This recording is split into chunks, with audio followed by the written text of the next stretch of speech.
అందమైన జీవితానికి స్వాగతం. నమస్తే కళ్యాణ్ చక్రవర్తి గారు. సుదీర్ఘ ప్రయాణం చేసిన తర్వాత ఇప్పుడు విడిపోవాలనుకుంటున్నాడండి. కూడా ఇద్దరు పిల్లలు ఉన్నారు. అంటే లోపల మనసులో ఏదో అనేసుకొని ఏదో ఊహించేసుకొని ఇప్పుడు విడిపోదాం అనుకుంటున్నారు.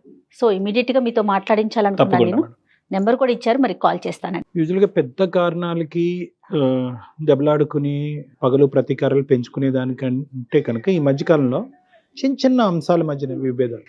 అంటే మనకి వినటానికి ఇంత చిన్న రీజన్ కి ఎందుకు విడిపోతున్నారు అనిపిస్తుంది. హలో ప్రసాద్ గారండి? హలో, ఎవరండి?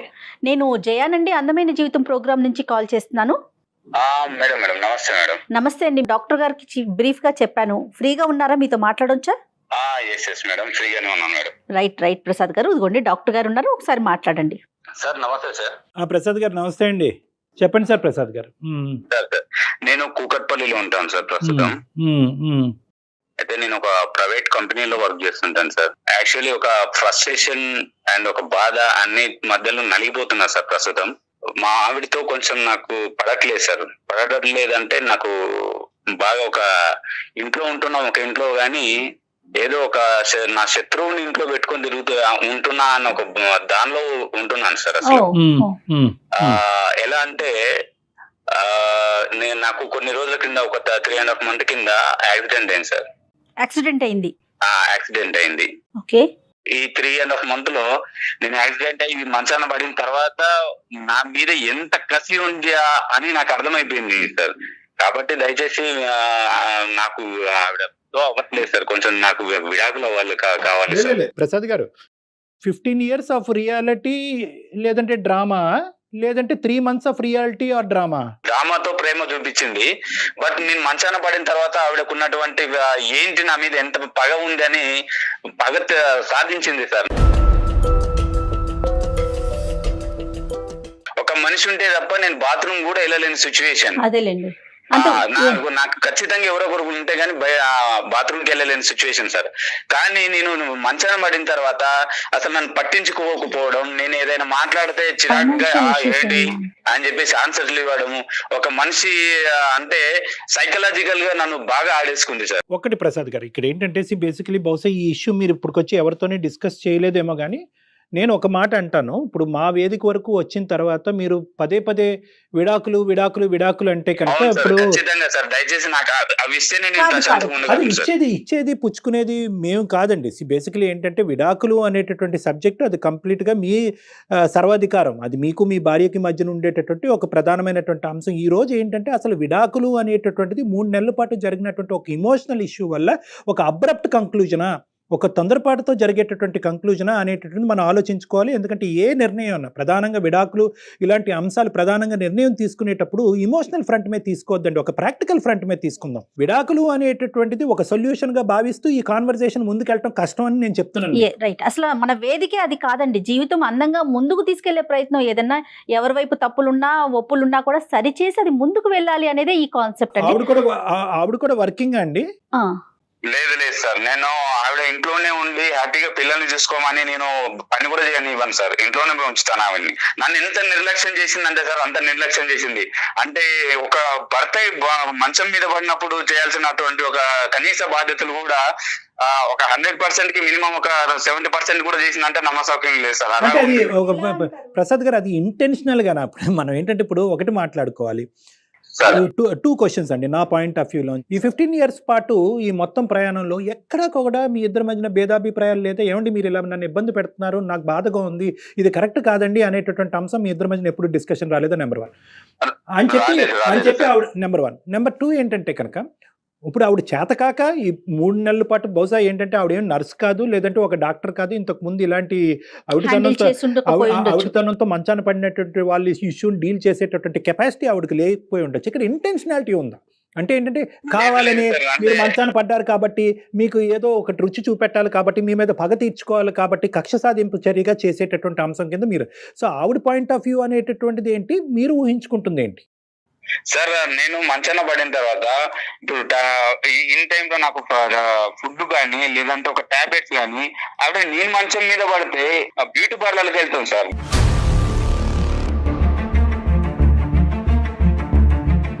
పిల్లలైన పక్కన ఎవరైనా ఉంటారేమో అని, అంటే సండే లేదు ఆ టైంలో ఎవరైనా అంటే స్కూల్ కి హాలిడేస్ ఉన్న టైంలో ఎన్ని హాలిడేస్ ఉంటాయి సార్, ఆ టైంలో కూడా పిల్లల్ని తీసుకొని బయటకు వెళ్ళిపోవడం, కనీసం నాకు దగ్గర నుండి చూసుకోకపోవడం, ఇలా చాలా చేసింది సార్.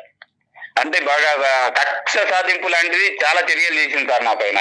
ప్రసాద్ గారు, ఇప్పుడు మీకు జరిగినటువంటి ఈ అంశాన్ని మొత్తం 3 నెలల్లో కన్సిస్టెంట్ గా ప్రతిరోజు ఆవిడ యొక్క ప్రవర్తన ఇలాగే ఉందా, లేదంటే మధ్య మధ్యలో ఉండేదా?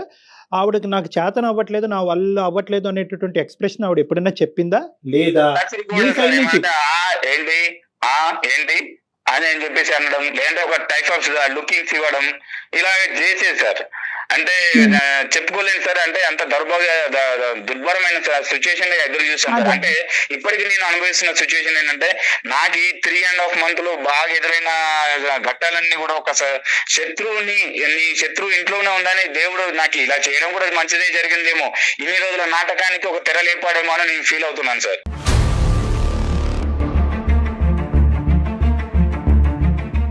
అంటే ఇంకొక పాయింట్ నేను చెప్తున్నాను ప్రసాద్ గారు, ఇక్కడ ఎప్పుడన్నా కూడా ఇష్యూని అక్కడ తేల్చుకోవటం అన్నది బెటర్. ఇలా వెనకతలు మాట్లాడుకునే దానికి నీ ప్రవర్తన నాకు నచ్చట్లేదు, ఇదేంటి ఎప్పుడు చూడనటువంటి ఈ యాంగిల్ నీ లోపల నేను చూస్తున్నాను, నేను మంచాన్ని పట్టి అవుటితనంతో బాధపడుతున్నాను, డూ ఆర్ డై సిచ్యువేషన్లో ఉన్నాను, ఏంటి నీ ప్రవర్తన ఇలా అనేటటువంటి ప్రశ్న మీరు ప్రశ్నించలేదా ఇక్కడ ఈ 3 నెలల 100 రోజుల ప్రయాణంలో?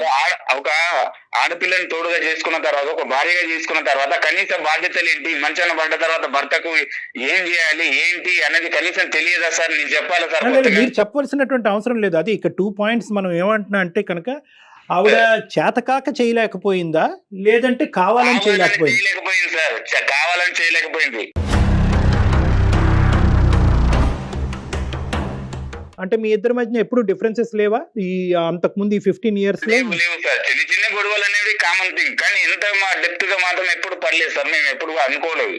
ఇప్పుడు మీకు ఈ రోజు చేయనందుకు నువ్వేంటి నాకు ఇలా చేయలేకపోతున్నావు, నాకు కష్టకాలం వచ్చినప్పుడు నువ్వు ఎందుకు చేయలేకపోతున్నావు అనేటటువంటి మీరు అడిగినందుకు ఆవిడ ఏమైనా పశ్చాత్తాపం ఫీల్ అయ్యిందా? సారీ అండి నాకు అర్థం కాలేదు. ఇప్పుడు అడగలేదు సార్, నేను మనసులో పెట్టుకొని నాకు నేను సర్ది చెప్పుకుంటూ ఏదో ఒక రోజు నేను వద్దు ఇవన్నీ చూసి భరిస్తూ ఇలాంటి భార్యన నేను కట్టుకుందని ప్రతిరోజు మనసులో కుమిలిపోయేవాడిని సార్. ఇన్ని రోజులు ఆడింది డ్రామానా, ఈ రోజు నేను మంచాన పడ్డాను కాబట్టి ఈ రోజు తనకు ఒక టైం వచ్చిందని ఆడుకుంటుందా, ఇన్ని రోజులు చేసినంత వృధా అయిపోయిందని ఎంత కుమిలిపోయాను సార్. అంటే మీరు ఏం చేసి ఉండొచ్చండి, ఏం చేసి ఉండొచ్చు కాబట్టి ఆవిడ ఈ రోజు పగ తీర్చుకుంటున్నారు? నేను ఏమీ చేయలేదు సార్, నేను ఏమి చేయలేదు, తప్పుగా మాట్లాడింది లేదు, ఎప్పుగా ఏం ఆలోచించలేదు. అంటే నేను, నా పిల్లలు, భార్య, ఇదే కుటుంబం, నేను కష్టపడ్డం ఇది మాత్రం నాకు తెలుసు సార్.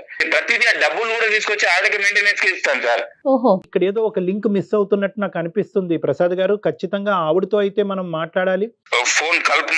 ఫోన్ చేయొచ్చా సార్? ఎక్కడున్నారు ఆవిడ? మీరు ఆఫీస్ లో ఉన్నారా?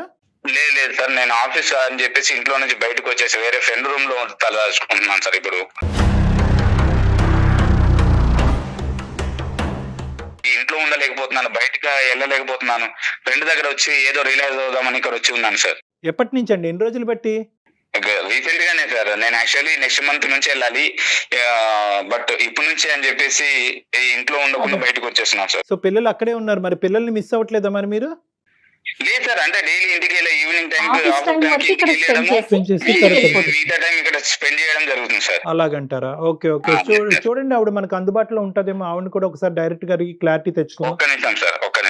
అతను మాట తీరు వింటూ ఉంటే మరి డీసెంట్ పర్సన్ లాగే అనిపిస్తున్నారు, అర్థం చేసుకునే వ్యక్తి లాగా. అంటే అపోహలకు లోన ఉన్నట్టు. 15 ఏళ్ళు కలిసి ఉన్నప్పుడు ఏ భార్య అయినా సహజంగా మనం ఆలోచిస్తే, భార్య కానీ భర్త కానీ ఏదైనా తీవ్రమైన ఇబ్బంది పడుతున్నప్పుడు ఇలా కూడా బిహేవ్ చేస్తారా? అంటే మేజర్లీ కమ్యూనికేషన్ మేడం. ఇక్కడ ఏమవుతుందంటే వీళ్ళు చిన్న విషయాలు అనుకుంటున్నారు, ఎక్కడికక్కడ కవరప్ చేసుకుని అతను ఇంతనే అని ఆవిడ అనుకుంది, ఈవిడింతే అని ఇతను కంటిన్యూ అయిపోతున్నారు. The main thing about wife and husband relationship ఏంటంటే కమ్యూనికేషన్. ఈ రోజు ఇప్పుడు అతను మనతో చెప్పినట్టుగా ఇంతకు ముందు ఎవరితో కమ్యూనికేట్ చేసి ఉండడు, అంటే ఎవరితో అక్కర్లేదు, భార్య భర్త కూర్చుని ఏమో నాకు ఇది నచ్చుతుంది, ఇది నచ్చట్లేదు, ఇది కరెక్ట్, ఇది రాంగ్ అనేది.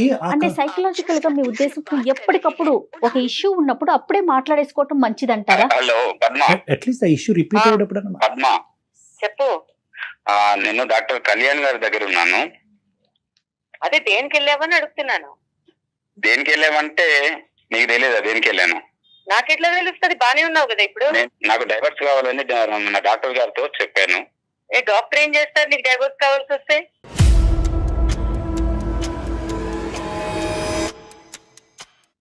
డాక్టర్ గారితో మాట్లాడాను ఒకసారి మీతో ఏ డాక్టర్తో మీతో మాట్లాడారు? కాల్ బాగుంది ఇప్పుడు డాక్టర్ విను దగ్గరికి పద్మ. వెళ్ళాను. పద్మ, అలా కాదు పద్మ గారు. ఒక్క నిమిషం అమ్మా. పద్మ పద్మ గారు గారు, నమస్తే అమ్మా.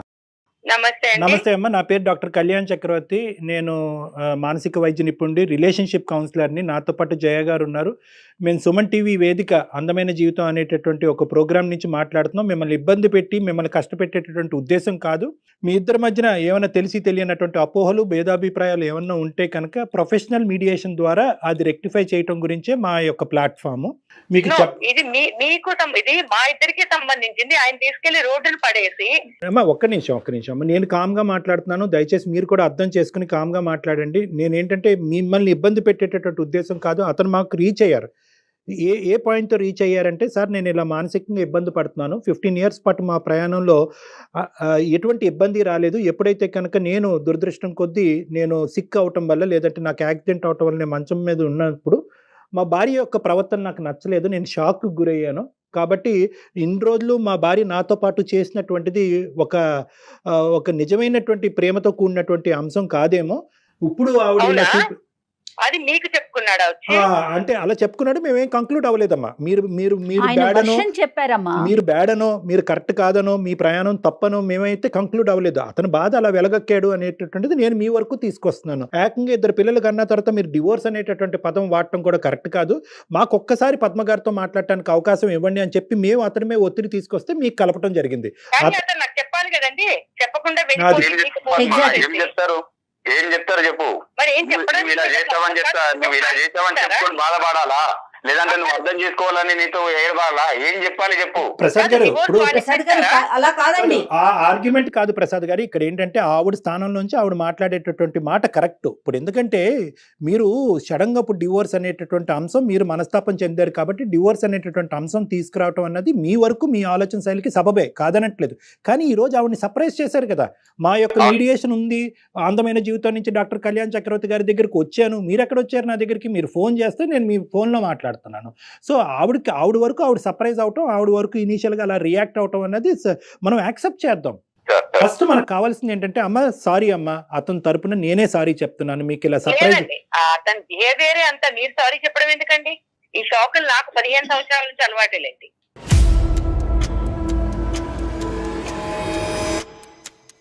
నువ్వు ఇచ్చిన శాఖ ముందు నేను ఇది శాఖ పద్మ. నేను మంచాన పడ్డ తర్వాత నువ్వు ఇచ్చిన శాఖల కంటే ఇదేమి ఎక్కువ కాదు పద్మ. ఆవిడ యొక్క రియాక్షన్ ఏంటో మనం ఒకసారి విందాం. Okay sir. ఇప్పుడు 3 నెలలు మంచం మీద పడున్నప్పుడు ఖాళీగా ఏం చేయాలో తెలియక గొయ్యి తవ్వుకున్నాడు అంతే. ఇప్పుడు బేసిక్ గా అతనికి కావాల్సింది డివోర్స్, ఎందుకంటే ఇప్పుడు నడుస్తున్నాడు కదా. ఇప్పుడు నీ కంప్లైంట్ ఏంటి? నీకు టైం కి మందులు ఇచ్చా, టైం కి తిండి పెట్టా, టైం కి స్నానం చేయించా, బ్యూటీ పార్లర్కి వెళ్ళుకుంటూ నువ్వు నాకు ఇచ్చావు. నేను వెళ్ళకపోతే నీ కాలు నయమైపోతుందా? నాకు ఒక 2 things కావాలి. ఒకటి ఏంటంటే, ఈ 3 నెలల పాటు అతనికి కావాల్సినటువంటి సదుపాయాలు, అతనికి కావాల్సినటువంటి అవసరాల్లో మీరు కావాలనే, అతని అభిప్రాయం కావాలనే మీరు నిర్లక్ష్యం వహించారు. అతను ఇబ్బంది పెట్టాలనేటటువంటి ఉద్దేశంతోనే మీరు ముందుకెళ్ళారు. అవునండి. అవునమ్మా, కావాలని కొన్ని చేశా. కరెక్ట్.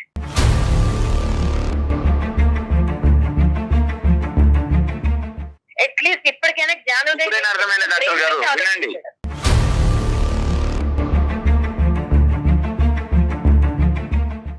ఎప్పుడు బ్రెయిన్ యూజ్ చేసావు కదా. ఈసారి కొంచెం నీకు 3 నెలలు ఖాళీగా ఉండేసరికి మనసు అనేది ఒకసారి బయటకు వచ్చిందేమో ఆలోచించడానికి. 15 ఏళ్ళుగా నువ్వు పెట్టిన దాని ముందు 3 నెలల్లో నేను చూపించింది నథింగ్. చూపెట్టారా? చూపించానండి. తప్పు కాదమ్మా. దేనికండి? అదేంటమ్మా మంచాలు పడినట్టు? కాదండి, ఈ 15 ఏళ్లలో నేను వెళ్ళి రద్దకెళ్ళి రోడ్డు మీదకి వెళ్ళి ఎవరికి చెప్పుకోలేదు ఇతను చేసినవి. అంటే ఇది రివెంజ్ తీర్చుకున్నట్లుగా అనిపించట్లేదా పద్మ గారు? మనకి అలాంటి ఆలోచన రావట్లేదంటారా? ఒక రకంగా రివేజ్ అండి. నేను హ్యూమన్ బీయింగ్ ని, నేను మనిషిని కదా, నాకు ఒక మనసు ఉంటది. వచ్చింది ఈ రోజు 15 సంవత్సరాలు. బహుశా మేమేమో ప్రీమెచ్యూర్ గా మాట్లాడుతున్నానేమో, నా అనుభవంతో నేను ఏమైనా కొద్దిగా తెలిసి తెలియకుండా ఏమైనా మాట్లాడుతున్నానేమో, నన్ను క్షమించండి. కానీ నేను అనేది ఏంటంటే, 15 సంవత్సరాల పాటు ఏ స్థాయి క్షోభను అనుభవించిన తర్వాత మంచం మీద పడి 2 కాళ్ళు ఎరగొట్టుకుని పనిచేసేటటువంటి ఒక మనిషి మంచం మీద ఉన్నప్పుడు ఎటువంటి వ్యక్తిత్వం ఉండేటటువంటి వాళ్ళు కక్ష సాధింపు చేస్తారు? ఎటువంటి మనస్తత్వం ఉండేటటువంటి అంటే మీరు ఒక్క నిమిషం మిమ్మల్ని ఇంటరప్ట్ చేస్తున్నందుకు కాదు, వ్యక్తిత్వాల గురించి మాట్లాడితే వ్యక్తిత్వం లేని మనిషితో నేను 15 సంవత్సరాలు ఉన్నాను.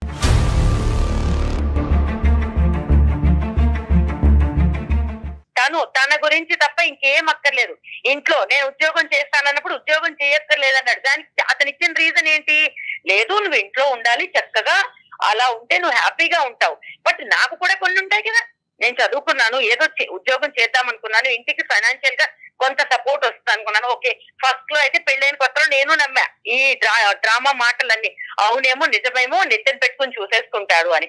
తర్వాత ఓకే పిల్లల తర్వాత అదే లోకం, వంట చేయడము, సాయంత్రం వచ్చేసరికి లేకపోతే సండే మండే లేదా వీకెండ్స్ ఫెస్టివల్స్ వస్తే ఆయన గారు ఫ్రెండ్స్ ఇళ్ళకి వెళ్ళో లేకపోతే ఫ్రెండ్స్ తీసుకుని వచ్చి సడన్ షోకులు ఎట్లా ఉంటాయంటే ఇప్పుడు ఒక 5గురు వస్తారు భోజనాలకి, ఇంట్లో ఏమి ఉన్నాయి లేవు, వండగలదా లేదా, బతికిందా చచ్చిందా చస్తుందా ఇవేం చూసుకోకర్లేదు.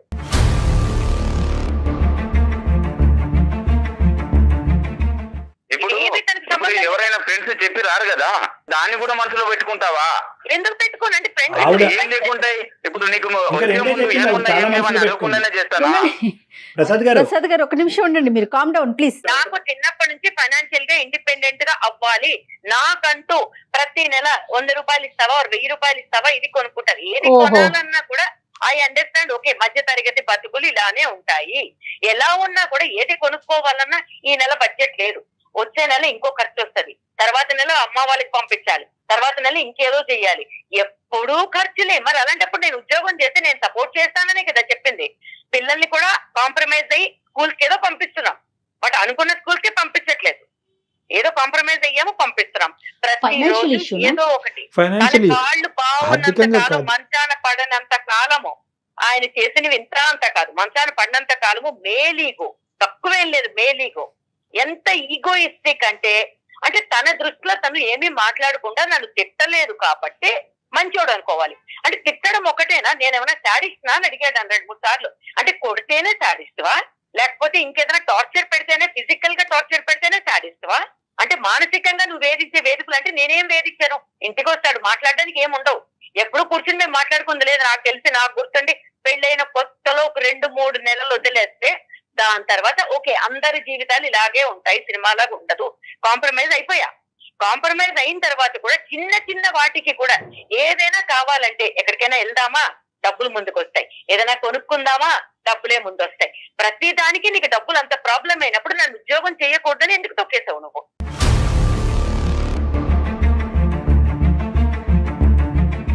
భార్య ఇంట్లో ఉండి చూసుకోవాలని అనుకోవడం తప్ప, లేదంటే అంటే నేను సంపాదించిన దానిలో అడ్జస్ట్ అయ్యి ఉండడం అనుకోవడం తప్ప, లేకపోతే చెప్పాను కదా నేను అవ్వలేదు. ఎందుకు అవ్వవు నువ్వు? ఎందుకు అవ్వవు చెప్పు.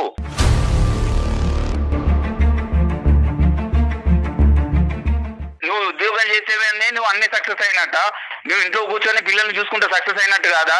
మనసులో ఏదో పెట్టుకొని ఏదో చెప్తుంది, ఏదో చేస్తుంది. నాకైతే అవ్వదు. నీతో పడి ఉండక్కర్లేదు, ఎప్పుడో డివోర్స్ ఇచ్చి పిల్లల్ని తీసుకుని వెళ్ళిపోదును.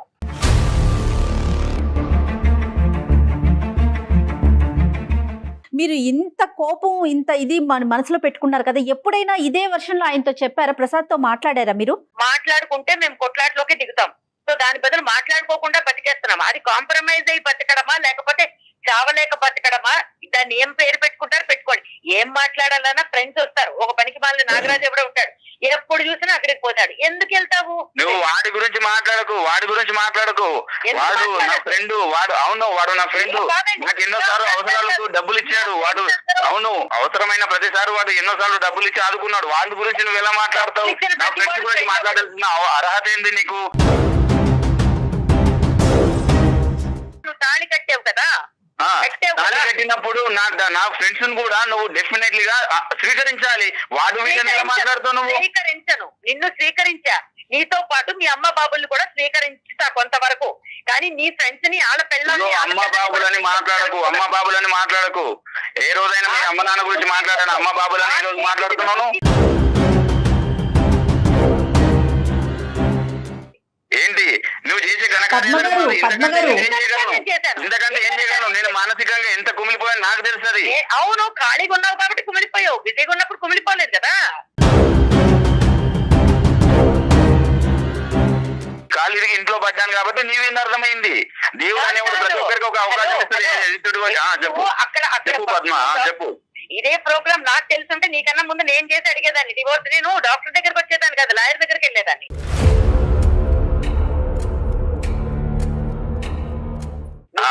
ఇలాంటి వాడివి అని తెలుసుంటే, అంటే ఇంత విషం నింపుకున్నావు, ఇప్పుడు అవసరం తీరిపోయాక పిల్లల్ని రోడ్డుకు పడేస్తావని తెలుసుంటే 15 ఏళ్ళు నీతో కాంప్రమైజ్ అయిపోయి నా జీవితం నేను నాశనం చేసుకునేదాన్ని కాదు.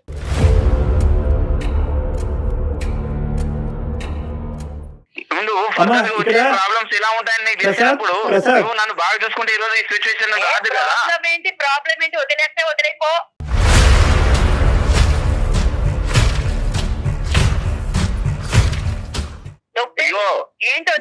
నాకు వద్దు సార్ ఈవిడ ఇంతే మారదు.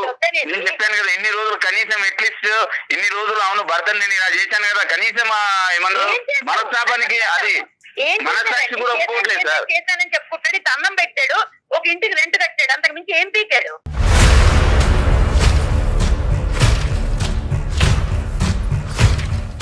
మీ డెఫినేషన్ ఎలా ఉంది అంటే కనుక బహుశా అతని మనసు వరకు అతనికి అర్థం కాలేదు. మీ డెఫినేషన్ ఏం చెప్తున్నారు?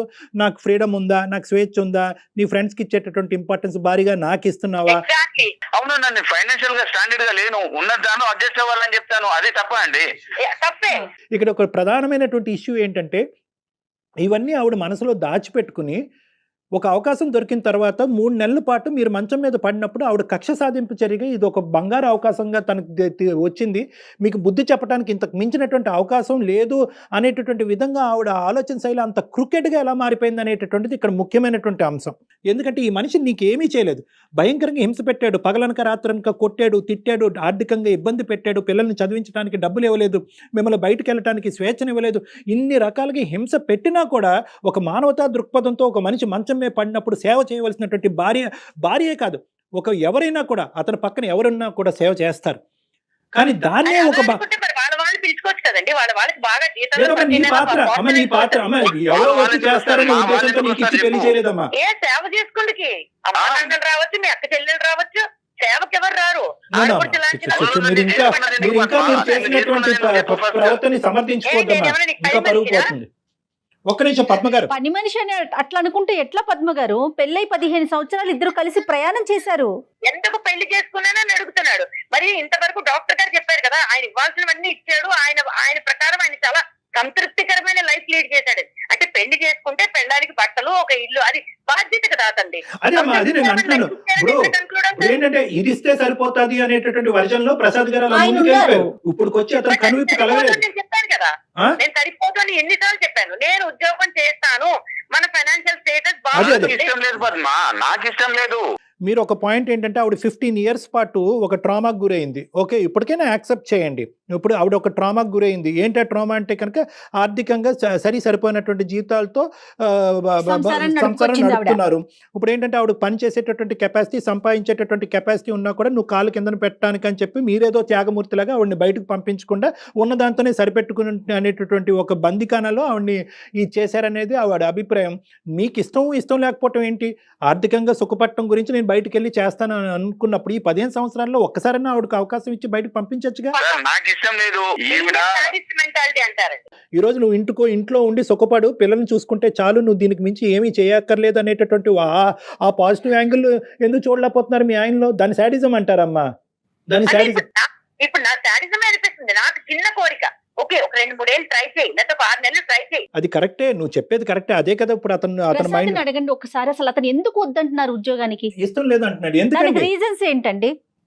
రీజన్స్ ఏం లేదు మేడం, నేను నా కష్టార్జితంతో నా ఫ్యామిలీని పోషించాలి, ఇదే నేను ఆశించేది. ఇది మేల్ సాడిజం అంటుంది, ఇది మేల్ ఈగోయిజము, మేల్ సాడిజం అంటుంది. నా అభిప్రాయాన్ని ఎక్కడ గౌరవించాలి? ఏమంటానంటే ఈ రోజు చేయక ముందే నువ్వు ఇన్ని మాటలు మాట్లాడుతున్నావు, చేసి ఇంకోటి ఏంటి అని. 15 ఏళ్ళ తెలుసు అని కాలు ఇరిగిపోతుంది, 2022లో కాలు ఇరిగిపోయి నేను మంచాన్ని ఉంటాను, అప్పుడు ఇది ఇలా 10 ఇట్లా టీచ్ చేస్తుంది నన్నని నీకు 15 ఏళ్ల క్రితమే కల వచ్చింది. నీకు కల వచ్చింది, అప్పుడు వదిలేసేవానేమో.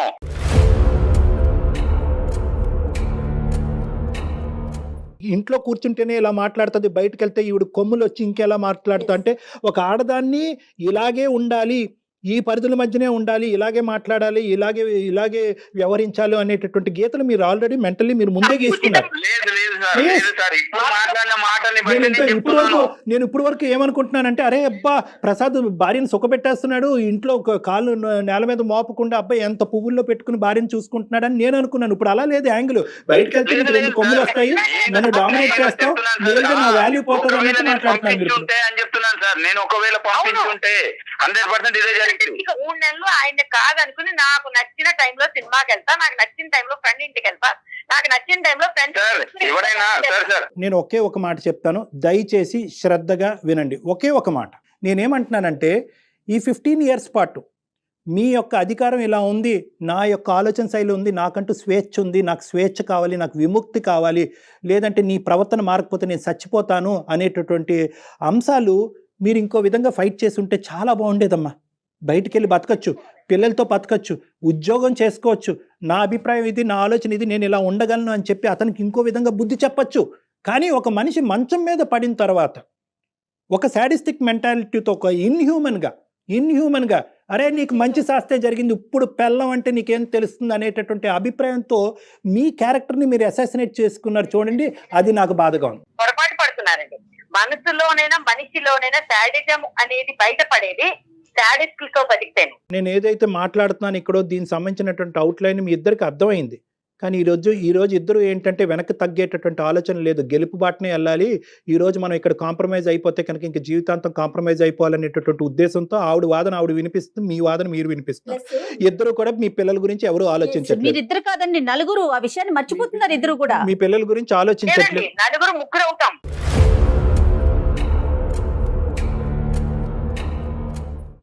ఎప్పుడైతే అతనే ఒంటరివాడు అవుతాడు, మేము ముగ్గురు ఉంటాం. అయినా పర్వాలేదు పద్మ, నీలాంటి నేను ఉండడం కంటే కూడా పోయినా పర్లేదు. జీవితం అంటే ఏంటో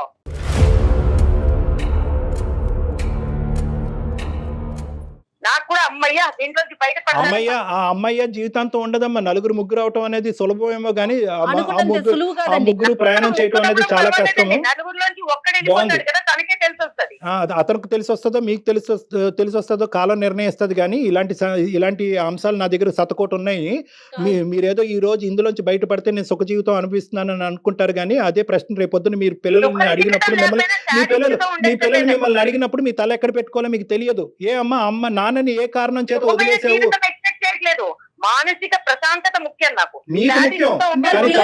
కానీ తండ్రి లేనటువంటి పిల్లలు మానసిక ప్రశాంతతతో ఉంటారా అనేటటువంటి ప్రశ్నకి ఈ రోజు మీరు మాట్లాడేటటువంటి తీరులో మీకు సమాధానం దొరకదు. కాలం నిర్ణయిస్తుంది. తండ్రి ఒక్కడే ఉంటే సరిపోదండి. తండ్రి ఒక్కడే కాదు, తండ్రితో పాటు భర్త రోల్ కూడా చేయగలగాలి.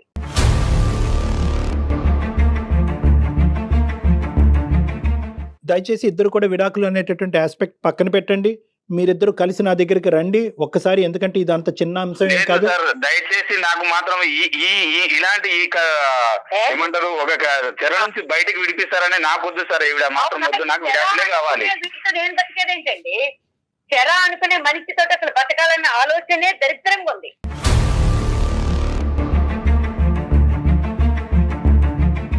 నువ్వు శాడిస్ట్ అని నేను పంపిస్తా నోటీస్, నాకు డివోర్స్ కావాలి, పిల్లలు కావాలి. నువ్వు ఎక్కడ ఏడుస్తావో, నాగరాజు గారి దగ్గర పోతావో, 10 మంది ఫ్రెండ్స్, సొసైటీలో స్థానం పోయిన తర్వాత ఫ్యామిలీ లేకుండా నీకు తెలుస్తుంది. నువ్వు లేకపోతేనే ప్రశాంతంగా ఉంటాను డెఫినెట్లీగా. హలో కట్ అయిపోయినట్టుందండి, ఆవిడ పెట్టేశారండి ప్రసాద్ గారు. ఇది సార్ ఇలా ఉంటుంది సార్. అంటే ఎంత అంటే ప్రతి దానికి నేనే చెడ్డోని అని, లేదంటే ఇంత చూసుకున్నా కూడా నేను చెడ్డోని అనే చూపిస్తుంది సార్. చూసుకుంటున్నానని మీరు అనుకుంటున్నారండి, ఆవిడ అనుకోవాలి కదా. మీకు మీరే అనుకుంటే ఎట్లా? ప్రసాద్ గారు ఒక్క పాయింట్ ఆవిడ వెళ్ళిపోయింది లేండి. కానీ పిక్చర్ లోంచి బహుశా ఏంటంటే విడివిడిగా మీ ఇద్దరితో సపరేట్ గా మాట్లాడుంటే ఇష్యూ ఇంకో విధంగా ఉండేది. ఆవిడ ఏదో మిస్ అయ్యింది ఈ మొత్తం ప్రయాణంలో అన్నది ఇప్పటికైనా మీకు కనువిప్పు కలగాలి. ఏదో మిస్ అయింది, మీరు అన్ని చేశారు, చేయలేదని అనట్లేదు, కానీ ఏదో మిస్ అయింది, ఒక ప్యాచ్ వర్క్ అనేది ఉంది. ఆ ప్యాచ్ వర్క్ రియలైజ్ అవ్వాల్సినటువంటి అవసరం ఈ కుటుంబాన్ని. దయచేసి మీరు డివోర్స్ అని అడగండి. మీరు అడుగుతున్నారు, ఆవిడ అడుగుతున్నారు, కానీ ఇది ఆ సందర్భం. ఈ డివోర్స్ అనేటటువంటి ఆస్పెక్ట్ అసలు మీ ఇద్దరి మధ్యన ఇష్యూయే కాదు నాకు అనిపిస్తుంది. ఇప్పుడు మీకు కావాల్సింది ఏంటంటే ఒకటే, నువ్వు ఉద్యోగం చేసుకుంటావా, గో హెడ్. నీ జీవితం నువ్వు బతకాలి అని అనుకుంటున్నావా, గో హెడ్. నీకు స్వేచ్ఛాయుతమైనటువంటి వాతావరణం కావాలా, గో హెడ్. నీకు నచ్చినటువంటి మనుషులు ఇంట్లోకి రాకూడదా, ఓకే. ఈ కొన్ని స్టెప్స్ ఇవి బేసిక్ స్టెప్స్. ఈ స్టెప్స్ దిగటం వల్ల, ఈ ఫిక్సేషన్స్ మార్చుకోవటం వల్ల మన జీవితాలు ఏమి నాశనం అయిపోదు అండి. విడిగా ఉండి డివోర్స్ అయిపోయి పిల్లలు ఒక దిక్కు మీరు ఒక దిక్కు ఉంటే కనుక అప్పుడు జీవితం నాశనం అవుతుంది. సార్ అప్పుడు అసలు సిసలైనటువంటి కష్టాలు. పర్సనల్ గా కూడా ప్రసాద్ గారు ఒకసారి బయటికి వెళ్తే బయటకు ఉండే కష్ట నష్టాలు తనకు కూడా తెలుస్తాయి. ఉద్యోగం అనుకోగానే చేయటం అంత ఈజీ అంటారా? పోనీ చేసింది అనుకోండి, మీ కుటుంబానికే కదా ఆసరా అవుతుంది అది. బయటకు వెళ్ళి కష్టపడుతుంది, ఇబ్బంది పడుతుంది అనేటటువంటి అంశం కాదు ప్రసాద్ గారు. ఈ రోజు ఆ అమ్మాయి 15 సంవత్సరాలు బట్టి ఒక చిన్నపాటి కోరుకుంటుంది. చాలా ఇళ్లలో ఇది చాలా చిన్నపాటి కోరిక. అవునవును. ఎక్కడైనా మీరు స్వింగ్ అయ్యారా? ఎక్కడైనా మీరు ఒక్కసారైనా ఫ్లెక్సిబుల్ ఇచ్చారా? ఒక్క అవకాశం ఇద్దామని ఇచ్చారా? ఓకే, ఫైనల్గా నేను చెప్పేది ఒకటి ఏంటంటే, మీరు మాకు ఆవిడ నెంబర్ కూడా ఇవ్వండి. తర్వాత ఒకసారి ఆవిడ నెంబర్ ఇవ్వండి. నేను ప్రత్యక్షంగా ఆవిడకి ఫోన్ చేసి, ప్రత్యేకంగా ఆవిడకి ఫోన్ చేసి నా సెషన్స్కి రండి, నా కౌన్సిలింగ్కి రండి అని ఇన్వైట్ చేస్తాను. మీరు లీగల్ కౌన్సిలింగ్కి వెళ్ళవలసినటువంటి అవసరం లేదు, నా కౌన్సిలింగ్కి రండి. మనం ఒక సానుకూలమైనటువంటి వాతావరణంలో విడివిడిగా మీరు ఆవిడ నాతో మాట్లాడిదిరి కానీ, కలిపి కూడా మాట్లాడిదిరి కానీ ఈ ఇష్యూని ఒక కొలిక్కి తీసుకొద్దాం. అప్పటి వరకు ఈ డివోర్స్ అనేటటువంటి ఆస్పెక్ట్ తీసి పక్కన పెట్టండి. తీసేయండి. Okay sir. పిల్లలు సర్వనాశనం అయిపోతారు చెప్తున్నా. మిమ్మల్ని నమ్ముకుని వచ్చిన ఒక ఆడ మనిషికి తినటానికి తిండి, కట్టుకోవటానికి చీర, బట్టలు, లేకపోతే 2 పిల్లలు, అది కాదండి. సంతోషంగా ఉండాలి. ఆ సంతోషం ఎక్కడ మిస్ అవుతుందో ఆ పాయింట్ని మాత్రం ఒక్కసారి చూడండి. ఈ 15 ఇయర్స్ పాటు ప్రసాద్ అనేటటువంటి వ్యక్తి ఈ జీవితంలో ఏం చేశాడు అనేది కాకుండా ఏం చేయలేకపోయాడు అనే అంశంలో మీరు చూడగలిగితే కనుక ఇష్యూ రిజాల్వ్ అయిపోతుంది. మీరు మాట్లాడతామన్నారు కదా సార్, తప్పకుండా సార్. తప్పకుండా అండి. నెంబర్ షేర్ చేయండి. మీ నెంబర్ కూడా నేను కాల్ చేస్తాను. మా మేనేజర్ మీకు ఇద్దరికి కాల్ చేసి ఒక పలానా టైంలో డాక్టర్ గారు ఫ్రీగా ఉన్నారు రండి అంటారు. మీ ఇద్దరు వచ్చి నాతో మాట్లాడండి. Right Prasad garu. Thank you so much madam. Thank you Kalyan garu. Thank you. నమస్తే.